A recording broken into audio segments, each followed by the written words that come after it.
దేవుని నామానికి మహిమ కలుగునుగాక. క్రీస్తునందు ప్రేమైన దేవుని బిడ్డలారా, ఈ దినము మే 18వ తేదీ, లేఖన భాగము యోహాను సువార్త 6వ అధ్యాయము 45 నుంచి 71 వచనాలలో దేవుని యొక్క వాగ్దానము 45వ వచనం, దేవుని చేత బోధించబడుదురు. అవునండి, ఈ లోకములో యేసు ప్రభువారు వస్తారని, ఆయన చేత బోధించబడతారు అనేసి ప్రవచనముగాను లేఖనాల ద్వారా తెలియజేయబడింది. అవును, దేవుడు యేసు ప్రభువారు ఈ లోకంలో బోధించుచు, ప్రకటించుచు, సువార్త ప్రకటించుచు, సమాజ మందిరాలలో బోధించుచు సంచరించుచున్నాడని మత్తయి సువార్త 4వ అధ్యాయము 23, 24, 25 వచనాల్లో స్పష్టంగా రాయబడి ఉన్నది. యేసు ప్రభువారు బోధిస్తాడు. మనకెందుకు బోధిస్తాడు అంటే, మనం చక్కని యథార్థమైన మార్గంలో నడిపించబడుటకే. అనగా పలు రకాలుగా దేవుడు బోధిస్తూ ఉంటాడు. యోసేపు ఆలోచన చేస్తున్నాడు, మరియా ఏ విధంగా గర్భవతి అయిందనేసి. అటువంటి సమయంలో యోసేపుతో స్వప్నమందు దేవుడు మాట్లాడాడు. అలాగనే జ్ఞానులు కూడా దేవుని ఆరాధించిన తర్వాత వారు ఫరో యొక్క హేరోదు వద్దకు వెళ్ళకూడదని మత్తయి సువార్త 2వ అధ్యాయంలో దేవుని చేత బోధించబడి వారు వేరొక మార్గమున వెళ్ళారు. అవును, దేవుడు మన పలు రకాలుగా బోధిస్తాడు. యోబు గ్రంథం 33వ అధ్యాయము 12 నుంచి, దేవుడు ఒక్క మారే పలుకును, 2 మార్లు పలుకును, కలలో స్వప్నమందు మనుషులు గోతికి పోకుండాన్నట్లుగా మాట్లాడతాడు. అంటే మనము చక్కని మార్గంలో నడవటానికి దేవుడు బోధిస్తాడు.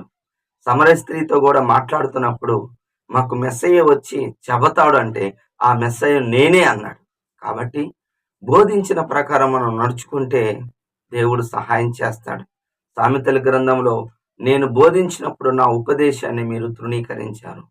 చాలా మంది తృణీకరిస్తూ ఉంటారు. బోధను తృణీకరించకూడదు. పరిసయ్యులు, శాస్త్రులు యేసయ్య బోధను తృణీకరించారు. అయితే వేశ్యలు, సుంకర్లు అయితే నమ్మి బాప్తిసం తీసుకున్నారు. కాబట్టి దేవుడు బోధిస్తున్నప్పుడు, వాక్యము ద్వారా, స్వప్నాల ద్వారా మాట్లాడుతున్నప్పుడు మనం బహు జాగ్రత్తగా ఆ బోధించిన ప్రకారము చేయాలి.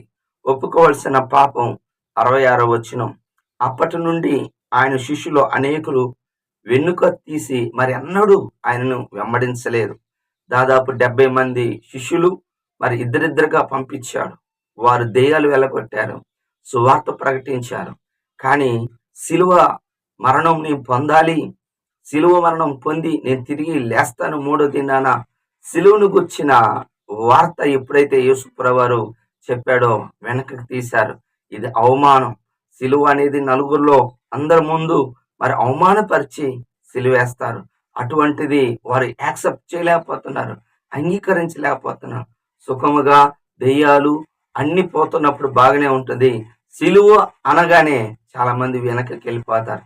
వెనకకు తిరగవద్దు అని లోతు భార్యతో చెప్తే, లోతు భార్య వెనకకు తిరిగిందండి.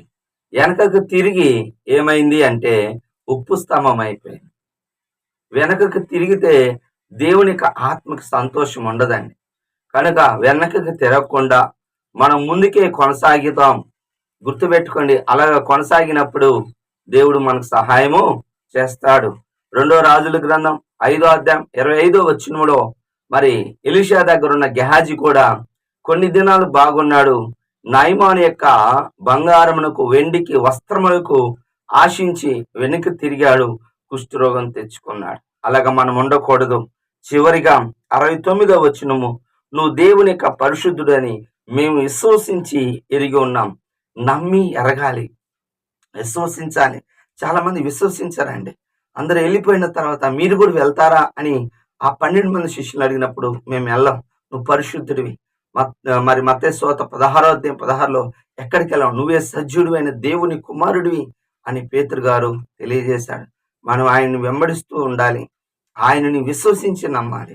సమరయ స్త్రీ చెప్పిన దాన్ని బట్టి కాదు, కానీ వారు 2 దినాలు ప్రభువుతో ఉండి, ఈయన నిజముగా లోకరక్షకుడు, మేము విని ఇప్పుడు నమ్ముచున్నాం, హల్లెలూయా.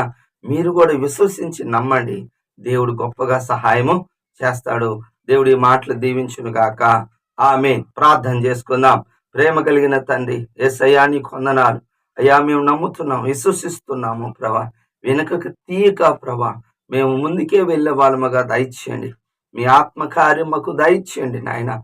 గొప్ప దేవుడా నీకే మాకు మీరు బోధిస్తున్నారు. నీకు వందనాలు, స్తుతులు, స్తోత్రాలు నాయన. అయ్యా మీకు అయ్యా మాకు బోధించే ప్రకారం మేము నాయన ఉండినట్లుగా సహాయం చేయమని. గొప్ప దేవుడా నీకే వందనాలు. మీ నామని వందనాలు. మీ మాటకు మేము అవిధేయులము కాక ముందుకెళ్ళినట్లుగా సహాయం చేయమని యేసు నామములో ప్రార్థిస్తున్నాను తండ్రి. ఆమేన్.